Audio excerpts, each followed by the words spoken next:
That's what an Oscar win looks like. Now imagine winning 10 of them in one night. No film had ever done that before. Only two have matches since Titanic and The Return of the King. And both of them needed 100 times the budget and 60 more years of technology to get there. Gone with the Wind did it in 1939. On sets they built by hand in a color process they were still figuring out with a cast that almost didn't happen. So what did they actually get right? Because it wasn't just the money, and it wasn't just the era. There are plenty of expensive, ambitious films from that period nobody remembers. This one, people still watch. Pull up any still from Gone with the Wind and it looks like a painting someone decided to move.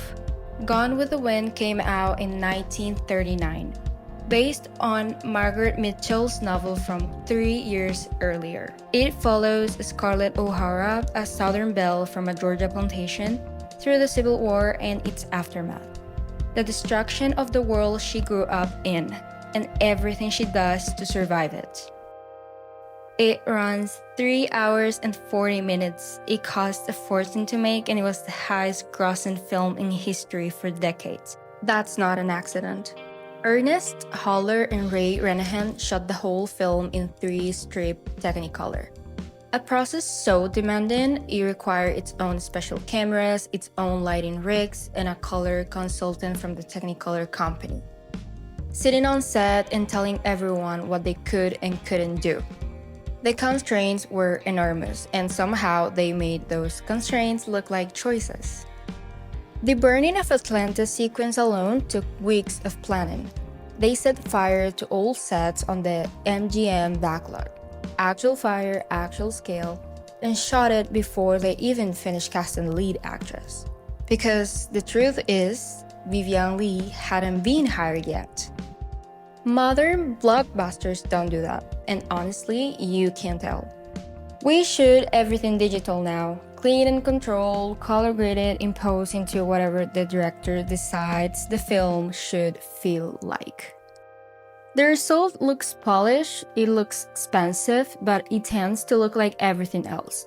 That same blue-orange palette you've seen in every action film for the last 15 years.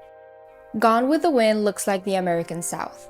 Specifically, the heat in the light, the weight of the colors, the way Tara looks like it was built from the ground up by people who actually live there. Because in a way, it was. That specificity is what the Technicolor process forced on them.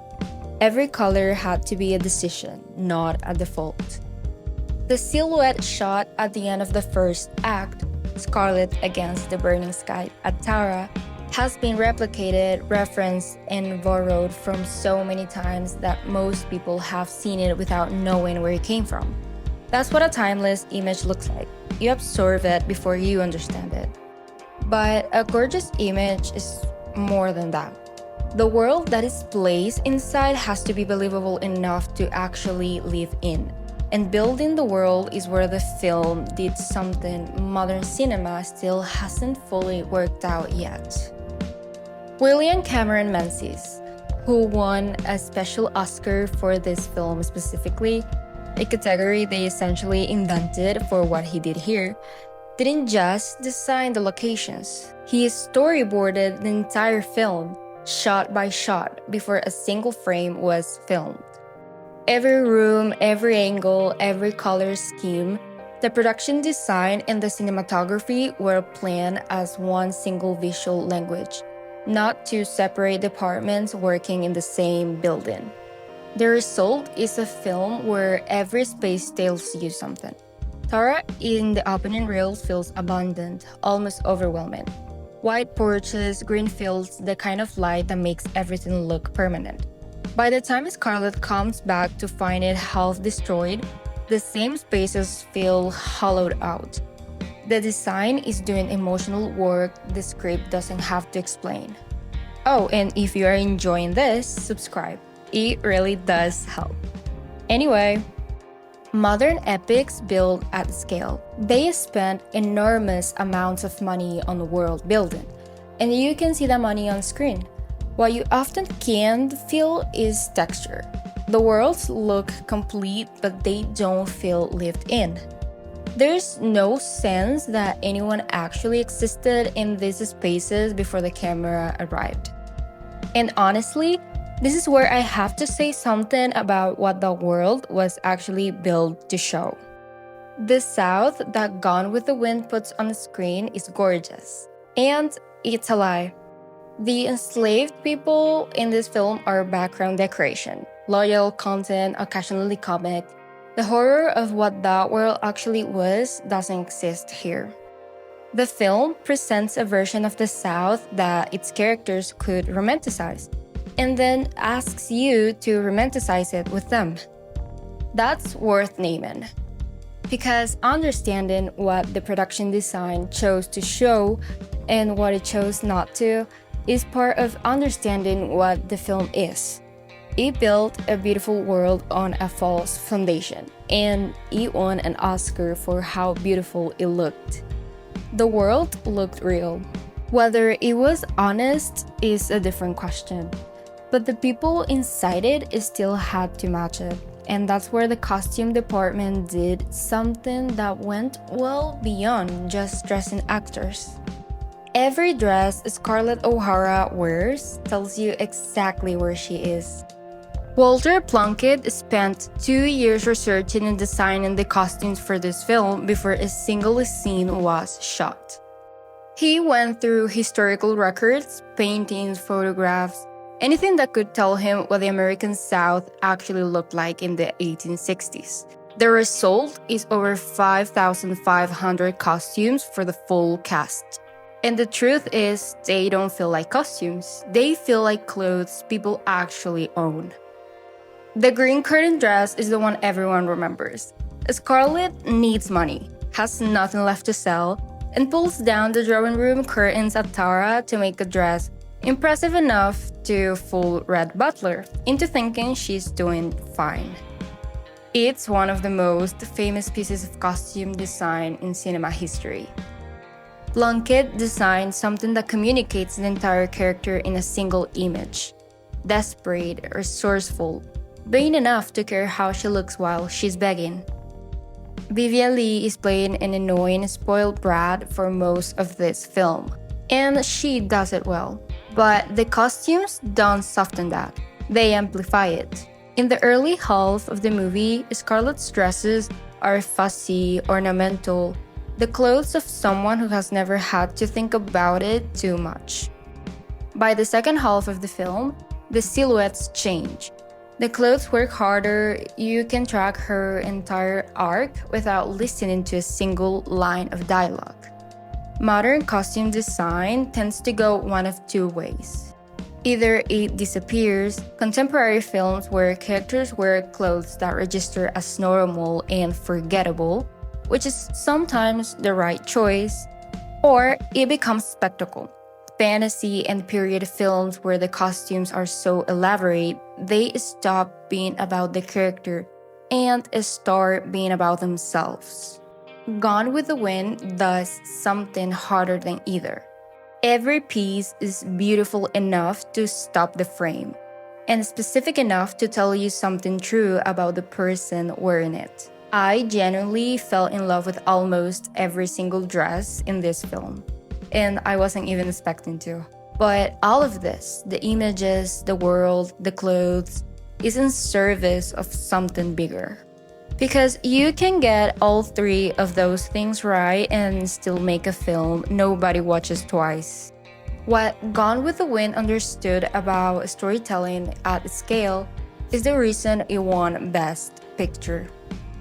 And it's the thing modern cinema keeps trying to buy its way into and mostly can't. 10 Oscars is a number that needs explaining.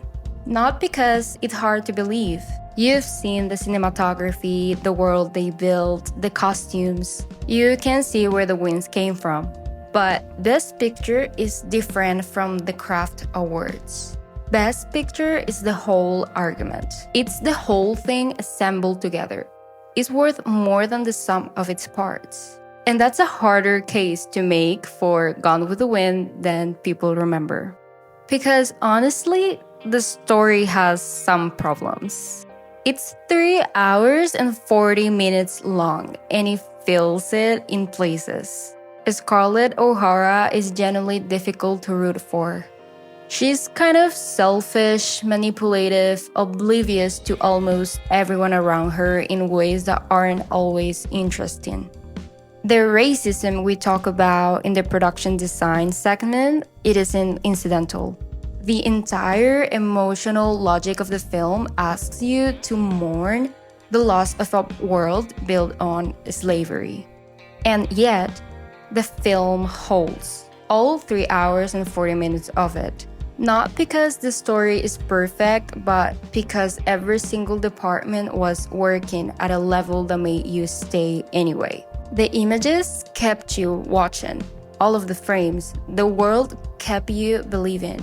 The costumes kept you inside the characters even when the characters themselves gave you reasons to leave. That's what Best Picture actually measures when it works. Not perfection, just the ability to sustain. Modern blockbusters spend hundreds of millions trying to manufacture that feeling. The Marvel formula, the franchise model, the extended universe, all of it is an attempt to make audiences stay and come back. And it works commercially. But there's a difference between a film you consume and a film that stays with you after you've left the cinema. Gone with the Wind understood something about emotional scale, about letting moments breathe, letting losses actually land, letting the story take up the space it needed. That the modern blockbuster almost never allows itself. We've traded patience for pace, and most of the time, we don't notice what we've lost.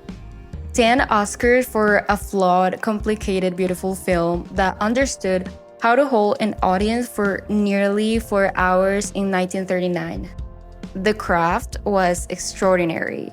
The storytelling had some problems, in my opinion, and it's still one of the most watched films in history. That's not a contradiction. That's actually what makes it interesting.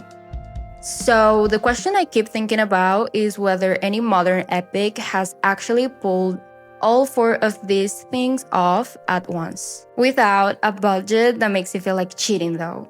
But if what we talk about today made you think about why some films just feel more real than others, I did a whole video on exactly that. And the link is somewhere on the screen. I'll see you in the next one.